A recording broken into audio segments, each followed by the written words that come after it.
At ayan guys, may nakita ko sa grocery tuna sisig. Kaya ayan guys, lutuin na natin siya. Nagisa na muna ako ng sibuyas, tapos nilagay ko na yung tuna sisig. Tapos ayan, hanggang sa lutuin muna natin siya nang mawala yung kanyang sabaw-sabaw. Tapos ating nilagyan ko din siya ng sili ng green.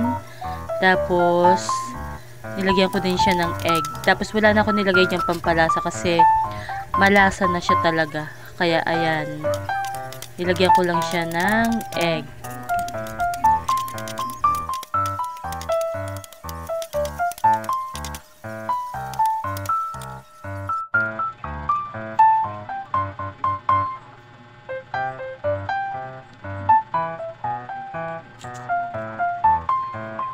At ayan na guys, ang ating tuna sisig.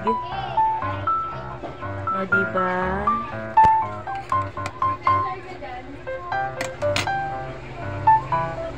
Tikman na natin.